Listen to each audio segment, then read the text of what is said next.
là chaque dimanche. Je précise que c'est une suite d'un enseignement qui s'appelle Vivre libre en Christ. Il y a plusieurs sessions. Et donc là, c'est une des dernières sessions. La prochaine fois, on sera en week-end d'église, donc le mois de mai, donc il n'y en aura pas. Et le mois de juin, donc ça sera la dernière fois, il y aura un petit bilan et puis une présentation d'outils. J'aime beaucoup à dire que c'est des outils. Et comme tout outil, un outil a plusieurs fonctions, c'est-à-dire que il faut déjà vouloir l'utiliser, il faut vouloir le découvrir pour mieux le comprendre. Et puis, parfois on peut avoir des outils et partir avec un a priori sur l'outil et rechercher tout ce qui ne va pas bien sur l'outil ou tout ce qui m'arrangerait sur l'outil, qu'on puisse se libérer de tout ça et utiliser ces outils-là en toute simplicité, en sachant que Dieu veut qu'on utilise sa parole, qu'on lui parle, qu'on lui pose des questions, qu'on lui demande pourquoi, comment. Donc ce sujet-là, c'est pardonner du fond du cœur. On va voir, il y a plusieurs passages dans la parole, plusieurs situations où ça nous est expliqué, montrer des exemples, le nombre de fois, etc. Et Dieu nous appelle vraiment à pardonner. Il est vrai que ce mot pardon peut faire un petit peu peur parce que on l'a utilisé, ou on a vu l'utiliser, ou on nous a demandé de l'utiliser pas correctement. Mais par contre, c'est quelque chose aussi qui nous engage, qui nous fait peur parce que quand on pardonne, on ouvre son cœur. Ça nous déchire un petit peu, mais on verra quel bien ça nous fait, quelle paix ça nous apporte d'utiliser, de vivre le pardon. Quand je dis vivre le pardon, on verra, c'est un processus. On ne dit pas, c'est un peu comme être chrétien, c'est pas chrétien, non chrétien, pardonner, je vais pardonner, ça y est, c'est fini. Non, il y a toute une continuité, tout un goût, tout un plaisir, des larmes, mais aussi de la joie associée. On va voir un petit peu tout cela. Donc,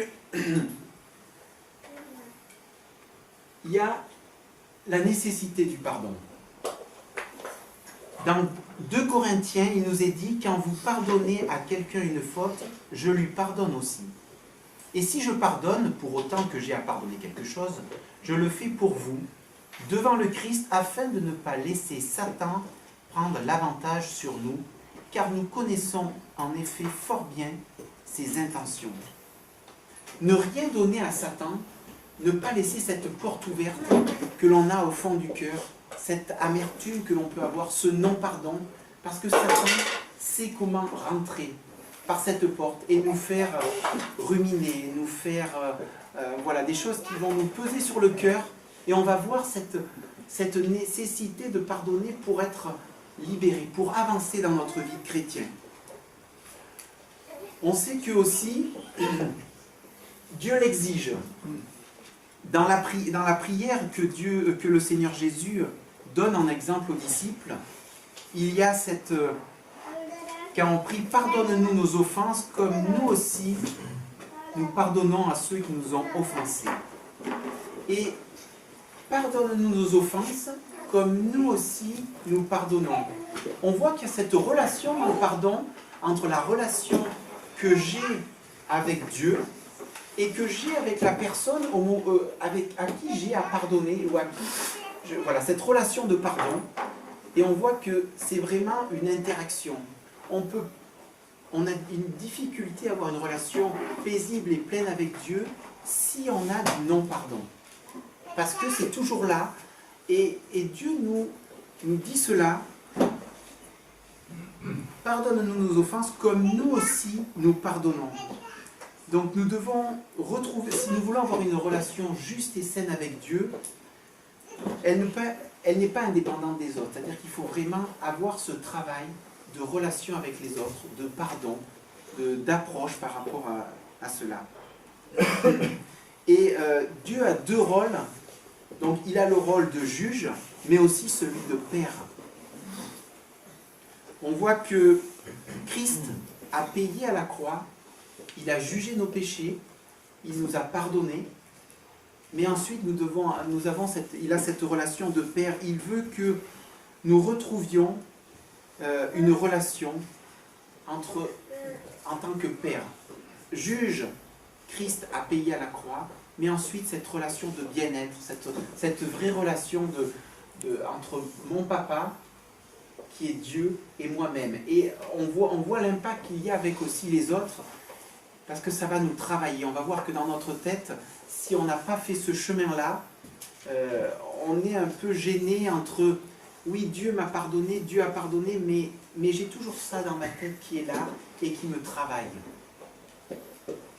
Et c'est pour ça que c'est primordial pour notre liberté, parce que Dieu ne veut pas que nous ayons des amertumes qui restent comme ça dans notre cœur.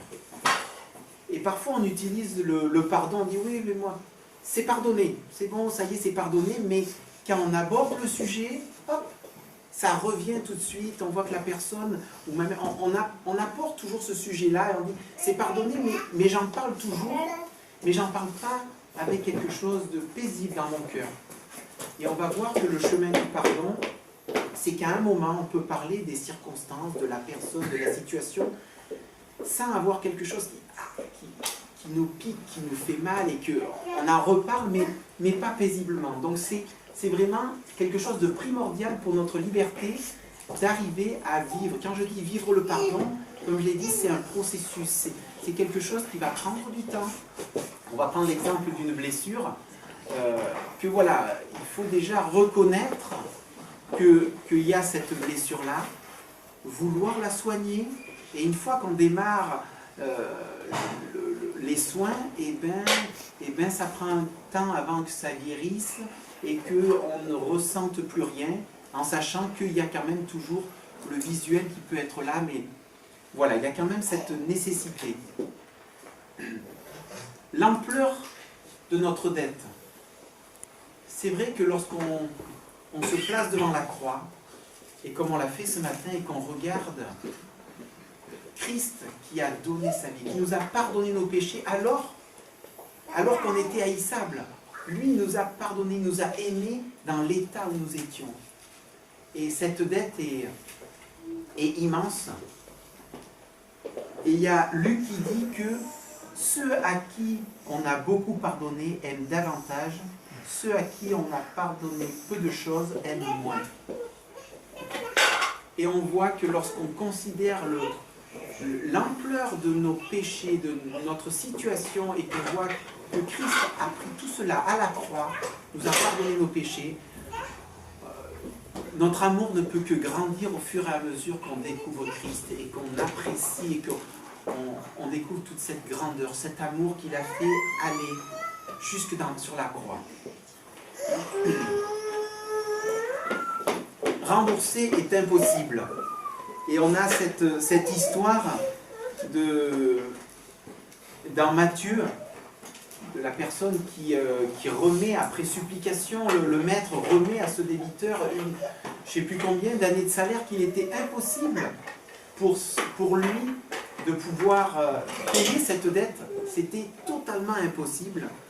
Et le maître lui remet cela. Pour nous, c'est pareil. Il nous était impossible de régler nos péchés. Et Dieu l'a fait pour nous. La miséricorde est nécessaire. Dieu est miséricordieux. Donc on peut voir quelques définitions. La justice, c'est donner ce qui est mérité. Voilà, c'est juste, on mérite cela. La miséricorde, c'est ne pas donner ce qui est mérité. Alors qu'on aurait mérité d'être loin de Dieu, Dieu a été miséricordieux. Et la grâce, c'est donner ce qui n'est pas mérité.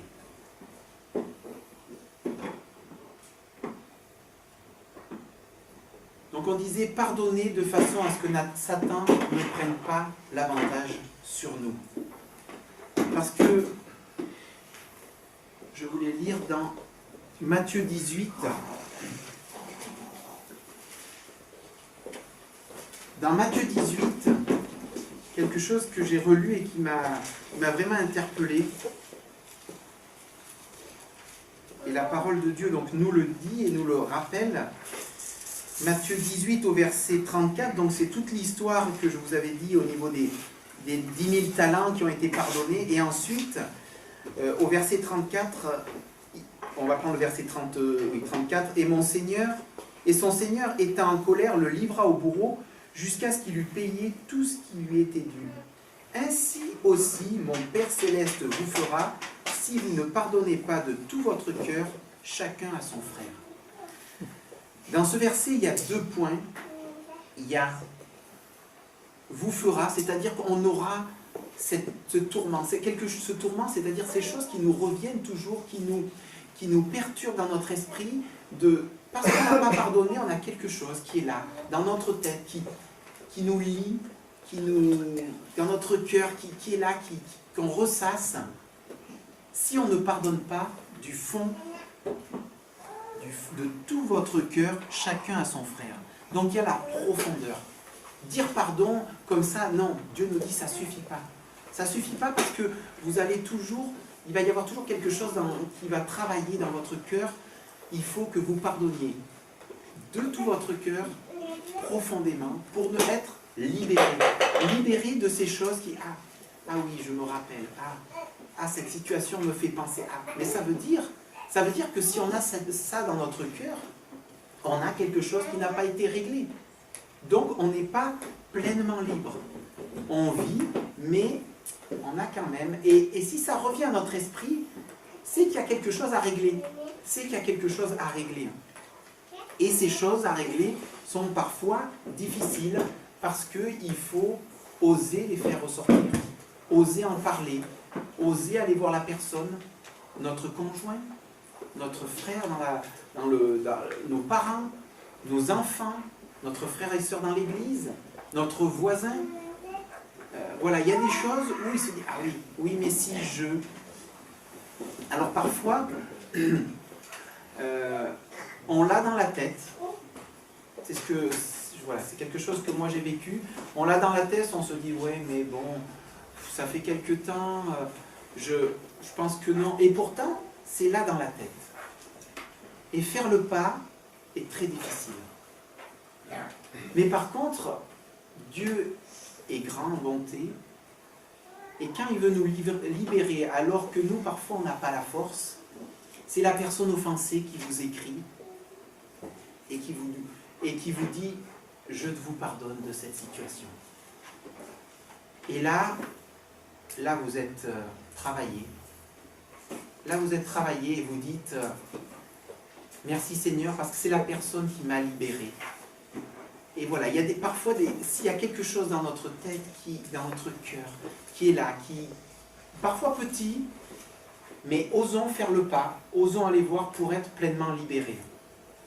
Des fois, la personne peut être décédée aussi. Hein.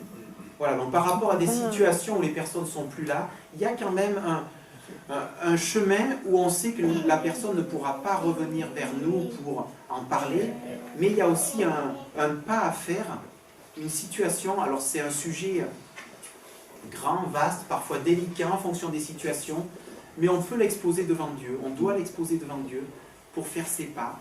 Et si on n'y arrive pas, il y a des personnes qui sont compétentes pour nous aider, pour nous accompagner. Osons faire le pas d'aller voir ces personnes qui vont pouvoir nous accompagner à traverser cette situation, à nous conseiller. Parce qu'il y a tellement de situations, je ne vais pas pouvoir, je ne veux surtout pas donner de modèle exact, mais je veux que vous, voilà, mon but est de vous donner un outil pour réfléchir, pour avoir être libéré de certaines situations. Ça, c'est l'histoire d'un roi qui, dans son royaume, en avait assez de tous il y avait beaucoup de jeux, et de jeux d'argent et tout ça, et il voulait vraiment arrêter, et donc il a fait passer un décret en disant que tous ceux qui étaient pris en train de jouer, ils recevraient 100 coups de fouet. Et donc ça s'est bien passé, et un jour, c'est les personnes qui surveillaient et qui rapportaient ça, on dit oui, on a trouvé quelqu'un, mais bon, je sais pas, est-ce que des ex... Non, il a dit, qui c'est? Oui, mais vous savez, Seigneur, Maître, quand même, c'est peut-être pas évident pour cette personne-là. Il dit, si, dites-le moi. Il dit, ben, c'est votre mère qu'on a pris en train de jouer au jeu d'argent. Et donc il a dit, ben si, elle doit subir la sentence prévue. Et donc elle est venue. Et au moment de donner les coups de fouet, la personne est allée, le roi est allé et a dit, je prends la place de ma mère, mais pas un de moins. Et c'est ce que Christ a fait pour nous. Il a pris cette juste sentence. Il a pris pour nous, il a payé pour nous. Et lorsqu'on considère cela, on repasse cela, c'est pour nous délivrer qu'il nous dit cela. Lorsqu'il nous dit, pardonnez du fond du cœur à votre frère. Parce qu'il sait que sinon, déjà Satan a une porte, mais aussi dans notre tête, dans notre cœur, voilà, on n'est pas complètement libéré. Pardonnez du fond du cœur. Donc il s'agit pas principalement d'une relation, d'un problème entre la personne et moi. Ça reste aussi entre Dieu et nous, parce qu'il nous ordonne de pardonner. C'est-à-dire que si vous ne le faites pas avec la personne, il y a quand même quelque chose avec votre relation avec Dieu qui est là, voilà, il y a quelque chose qui dérange, on peut le masquer, on peut dire non, je ne le sens pas, mais oui, il y a quelque chose qui est là, qui dans notre relation avec Dieu, et qui a besoin d'être travaillé pour avoir cette vraie liberté de se sentir libre devant son Père, devant Dieu, et de dire oui, je me sens bien avec toi, parce que voilà, il nous révélera au fur et à mesure dans notre vie, des petites, des plus grandes, mais pour se sentir bien avec son Père. C'est pour notre bien que Dieu veut que nous pardonnions. Il faut accorder le pardon aux autres, bien que la crise soit principalement entre Dieu et nous. Et pourquoi? Pour mettre fin à la douleur. Parce que c'est vrai que lorsqu'on pardonne, on pense qu'on tire une épine du pied à la personne qui nous a offensés, mais en ne pardonnant pas, nous restons accrochés au passé, comme par un hameçon. On a toujours un lien. Et c'est vrai que c'est difficile. C'est vrai qu'on ne peut pas comparer les situations. Mais voilà, qu'on puisse se laisser travailler dans nos cœurs pour avancer en fonction des situations. Et je le redis vraiment, qu'on puisse puiser ce courage s'il y a des situations d'aller voir des personnes qui ont reçu des formations particulières, qui ont reçu des dons pour nous accompagner, pour nous aider. Alors, on peut se poser la question, qu'est-ce que le pardon? On va plutôt dire, qu'est-ce que ce n'est pas? Ce n'est pas oublier. Ce n'est pas oublier, on ne peut pas se débarrasser d'une blessure en disant non, voilà, c'est pardonné, j'oublie tout. Non, il faut le pardonner, on n'oublie pas. Dieu même n'oublie pas, il dit qu'il les mettra derrière son dos, c'est-à-dire qu'il ne le reprendra pas pour nous dire hey, tu te rappelles? Parce que Dieu ne peut pas oublier. Par contre, il les a jetés derrière son dos, c'est-à-dire qu'il ne nous en tiendra plus rigueur. Voilà, ça a été classifié, ça a été classé. Voilà. Et souvent, quand on pardonne, on a de la difficulté, parce qu'il y a un risque de reprendre une relation. Alors parfois, c'est nécessaire de ne pas reprendre la situation pour différentes situations qui ont été vécues. C'est même préférable de ne pas retrouver une relation. Mais dans beaucoup des cas, on a peur de reprendre une relation parce qu'on a été blessé. Et quand on est blessé, on se dit, je lui ai pardonné, on a eu réellement un travail de pardon, mais reprendre une relation, ça veut dire, et si jamais la personne me refaisait quelque chose dans la situation où j'ai souffert. Et parfois, on a peur de reprendre cette relation, mais il nous est dit aussi qu'il faut pardonner jusqu'à 7 fois, 70 fois, 7 fois 70 fois, c'est-à-dire pardonner encore. Et ça, je comprends que dans notre cœur, on se dise, oui, mais j'ai peur de retrouver cette relation. Et donner alors c'est pas le mot chance, c'est pas juste, mais on comprend mieux, donner une deuxième chance à la personne de retrouver une relation qui sera différente. Mais c'est quand même quelque chose de riche, pour pouvoir regrandir ensemble. Parce que si on ne se donne pas je suis désolé du mot chiant, si on ne se redonne pas cette possibilité de retrouver, de recréer une relation, eh bien, voilà, il y a une distance qui se crée. Mais je dis bien que certaines situations, il y a la nécessité, et même peut-être l'obligation de quitter ces relations. Mais voilà, les personnes là aussi peuvent nous aider dans ces situations particulières. Ce n'est pas tolérer le péché. C'est-à-dire pardonner n'implique pas qu'on tolère le péché. Dieu nous a pardonné les péchés, mais il ne tolère pas le péché. Voilà, s'il faut aller devant les autorités pour dénoncer, se mettre en colère, oui, c'est nécessaire de dénoncer les péchés. Ce n'est pas chercher à se venger.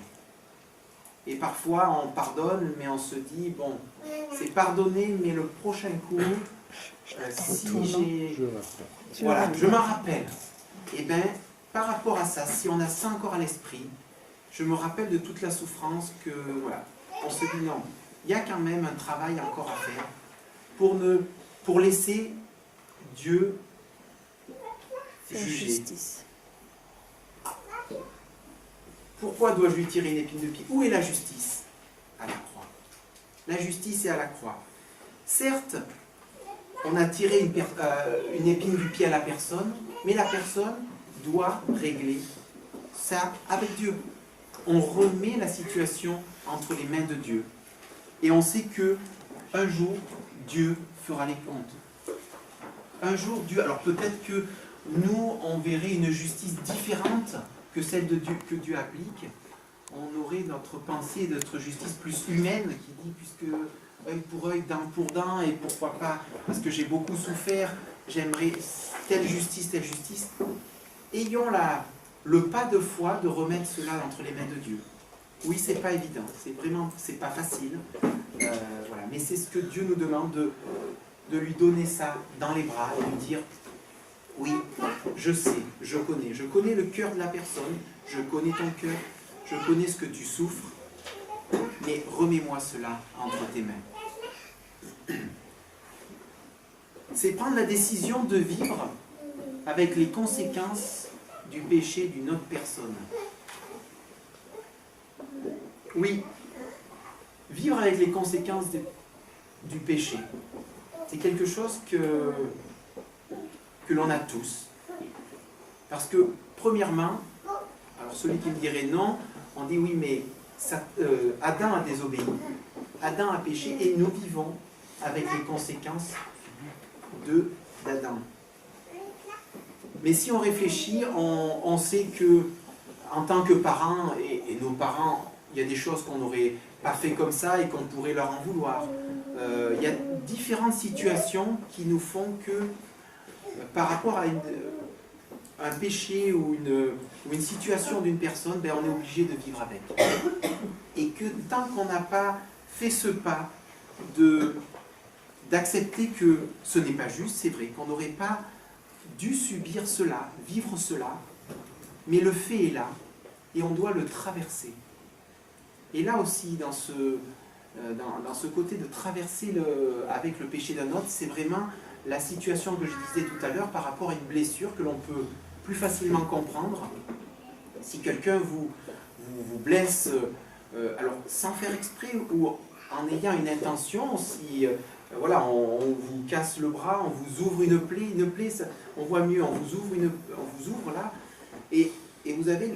Alors soit vous dites non, ça fait pas mal, et vous mettez quelque chose, vous baissez votre t-shirt, et puis les jours passent, et vous dites non, j'ai pas mal, jusqu'au jour où vous êtes obligé de tirer, et de vous apercevoir que, ben, si vraiment au fond de vous, ça vous fait quand même mal, et si vous regardez, ben, ça commence à pourrir. Et là, donc c'est accepter la blessure, c'est accepter qu'il faille la soigner, accepter que la personne qui va la soigner, eh bien, il est divin, mais qu'au vu de la situation, il va y avoir, vous aussi, une relation entre la personne qui va vous soigner, la personne qui vous a blessé, jusqu'au moment où il y a le processus de guérison. Donc c'est un processus, et vous allez garder une marque. Et cette marque, et bien là, il va y avoir aussi un travail. Est-ce que chaque fois que je regarde mon bras, j'ai de l'amertume vis-à-vis de celui qui m'a fait la marque? Ou est-ce que j'ai décidé de travailler pleinement sur cette souffrance, sur cette blessure qui est maintenant guérie, et qui, pour finir cette guérison, au fur et à mesure que je la vois et que je travaille ce pardon, et que j'ai purement pardonné, je vais la voir, mais elle ne va plus m'impacter dans mon cœur. Elle ne va plus me faire souffrir, plus me faire travailler dans mes pensées, et que Satan ne va pas pouvoir rentrer et dire hey, tu vois, quand tu appuies, ça fait toujours mal, hein? Tu te rappelles? Voilà, c'est ces exemples que l'on puisse garder sur notre cœur. Pour chacun, on connaît tout notre... Voilà, on a des choses dans notre vie que l'on a déjà réglées, que l'on a peut-être à régler, mais on a un choix à faire. Et le vrai choix que nous ayons à faire, c'est de le vivre dans l'amertume ou dans la liberté du pardon. D'arriver à se laisser envahir par le pardon, parce que c'est vraiment quelque chose qui va aller nous chercher au fond de nous-mêmes, qui va nous engager, qui va nous permettre... Il va falloir s'ouvrir, ouvrir notre cœur.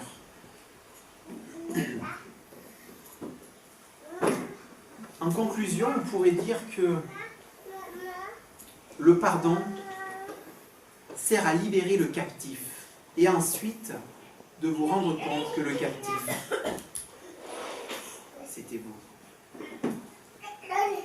Que ce lien, on a quand même un lien, il y a un lien très très très fort avec nous-mêmes. Et on doit arriver à traverser ces situations-là devant le Seigneur en prière, avec nos frères et sœurs, avec des spécialistes, avec des personnes qui vont pouvoir nous accompagner, parce que c'est un choix de notre vie. C'est une décision que l'on prend, mais cette décision, à un moment, il faut vouloir faire ce pas-là. Alors, quand on est plus jeune, on a des situations que Dieu permet à notre niveau de foi, niveau de situation. Et quand on est plus grand, eh bien, on en a d'autres. On a d'autres situations. Et la question est, parfois, est-ce que je dois pardonner quand ce n'est pas réellement un péché? C'est la question, qu'est-ce qu'un péché? Est-ce que lorsque j'ai offensé quelqu'un, que je lui ai dit une vérité, et que la personne a souffert, on va dire, oui, mais je lui ai dit la vérité. Mais si la personne pleure, souffre, on l'a blessé, est-ce que c'est pas un péché? Donc, je vais pas... Moi, je pense que, voilà, il faut regarder la façon dont on a notre relation les uns envers les autres. Il y a des pardons qui vont être beaucoup plus longs, beaucoup plus profonds, beaucoup plus difficiles. Il y a des pardons qui vont être peut-être orales, plus rapides, mais peut-être tout aussi sincères, mais d'autres qui vont nécessiter des temps, des écrits, de la réflexion, donc de la justice humaine. Donc il y a toutes ces différentes situations que l'on a, et que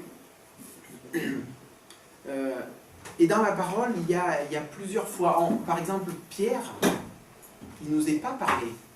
On n'a pas le mot pardon entre le moment où il a renié et le moment où le Seigneur lui demande combien de fois il l'aime. Il n'y a pas de... On ne voit pas cette situation, il se retrouve peut-être un à un avec le Seigneur, mais si on regarde cet ensemble, si on prend du recul et qu'on regarde cette situation, on se dit qu'il y a eu un travail. Il y a eu toute une... Alors je ne pense pas qu'il y ait les mots employés, écrits dans la Bible, que cette relation-là, mais on voit qu'il y a quand même tout un processus. Le regard du Seigneur, les pleurs, les questionnements, les questions, les réponses de Pierre. Voilà. Dieu veut nous apporter à réfléchir. Par rapport au pardon, je vous propose un petit moment que l'on prenne là, quelques minutes, pour ceux qui le désirent, de prendre un petit peu un recueillement. Et il y a une force aussi du témoin, d'être témoin d'un engagement. Et par rapport au pardon, ce principe où c'est un engagement entre vous et Dieu et la personne que vous, voilà, avec qui vous voulez faire ce pas. À la croix de Christ,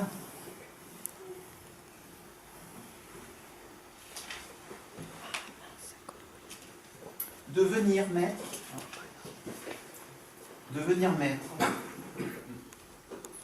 un symbole, un nom, des initiales, sur l'engagement que vous prenez de faire une démarche vis-à-vis d'une personne, en sachant que lorsque nous sommes là, il y a une force par rapport aux témoins, et que si Satan vous dit demain, après-demain, dans un mois, et tu n'as pas pardonné à cette personne, vous pourrez lui dire si, devant l'Assemblée de Saint-Julien, tel jour, je me suis engagé de faire un chemin.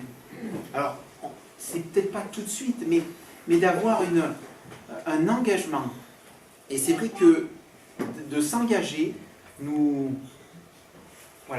pousse un petit peu, nous donne cet engagement devant le Seigneur avec témoin, en sachant que dans le pardon, comme c'est quelque chose qui est quand même qui nous libère, qui nous permet d'avoir une relation plus libre avec Christ, Satan, il y a un combat spirituel qui est vraiment important vis-à-vis du pardon, parce que ça nous libère, et Satan n'aime pas quand on est libéré, quand on a une pleine relation avec Dieu. Donc voilà, si les personnes désirent, il n'y a aucune obligation, faire un pas, un geste, pour se lever, écrire quelque chose, qu'on sente la liberté.